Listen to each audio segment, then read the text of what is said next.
If you're a strong, successful woman who's dating to find a man who's your equal, how's that going for you? Are you finding men who are intimidated by you, by your strength, by your successes?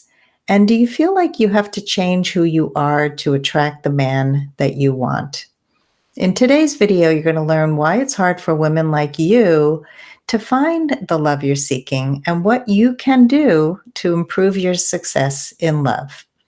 Here's the thing. Strong, successful women are used to making their own decisions, and they're used to charting their own path in life. They don't want a man who tries to control them or suppress who they are. They don't want a man who's going to put a damper on their lifestyle or their travel plans, who's going to get in the way of their book club or their friendships or their alone time. I hear this from clients all the time. I don't want to be in a relationship with a man who's going to put a damper in my life, who's going to take away from my fabulous life. And it's hard to understand that a man actually could add value to the fabulous life that you already have. But here's the truth. The right man for you, he won't want to diminish your successes.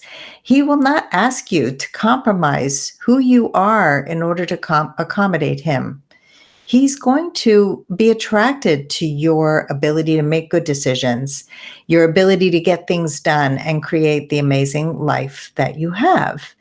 And no, he is not intimidated by you. This is a false thing. I mean, there are men who are going to be intimidated by you, but the right man is not. He likes that you can do it all. But he also knows that it would be nice for you to have a partner who's got your back and supports you and can join you in some of the activities that you already have and love, like your traveling and your sports, like skiing and hiking and kayaking. So why can't you find this guy who feels like a unicorn? Well, there are a few key reasons. The first one is that your beliefs could be keeping you stuck. For example, if you believe that a man like this does not exist, you will not find him. You will keep dating men who are not like this. And even if you meet him, you probably won't recognize him. And I'll talk about that in a minute. If you believe that men are fundamentally clingy or weak or stuck in the past and haven't worked on themselves, that's what you're going to continue to find because you're going to be looking for those signs.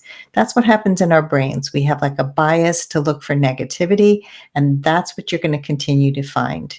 If you believe a man's going to take away your independence, that's what you're going to find. You're going to date a lot of guys who want to like cling to you. And yes, there are clingy men who want to merge their lives with you and want to stifle you, but those are not the right men for you. We have to change our beliefs in order to find the right man for us.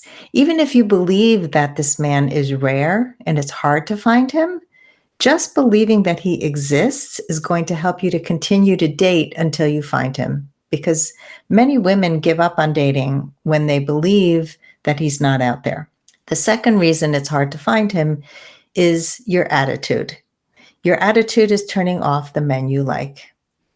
So let me ask you a question. Do you come to dates thinking to yourself, oh, he's probably going to be another boring guy, or I would rather be at home watching Netflix? Do your first date conversations center around work and accomplishments, all the things that you've accomplished?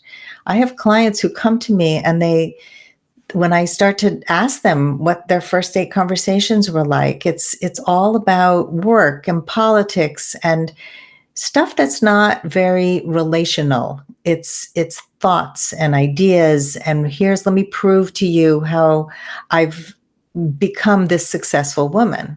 Do you ask surface questions on dates and about topics that don't reveal much about the man's character or your own? These things are common. We often have an attitude. We don't even realize that when we come in thinking, oh, he's probably going to be boring, or oh, I'd rather be home. He can see it. He can feel it. So when you go on dates with a negative mindset, you're going to probably, number one, miss the qualities of a man in front of you that could be really good because you're looking for the bad and you're coming in with this bad attitude.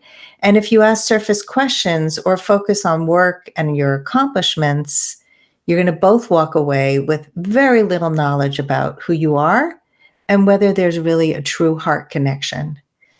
Now, while a resume is attractive, it says very little about who someone is in a relationship. Very easy to get attracted to the tall guy, the successful guy, the guy who's accomplished a lot. And maybe he's attracted to your accomplishments too. But in the end, those are not the things that form a relationship. So when you change your beliefs and your attitude, you're also going to change how men show up for you. I want you to go into your dates with a positive mindset. I want you to tell yourself, I hope I like him instead of I hope he's not boring. I want you to talk to men using I feel sentences in place of I think. And that's how we deepen the conversation. Catch yourself saying, I think this, I think that, I think this, I think that. You don't realize how much you say I think instead of I feel. Once you start using I feel, you start connecting heart to heart, and he starts opening up more to you. When you share less about your accomplishments and more about how you've overcome difficult things in your life, what you've done to become the person that you are, that's what's going to attract the right man. When you speak about your passions, he's going to share his. Those are heart-centered, man-to-woman conversations.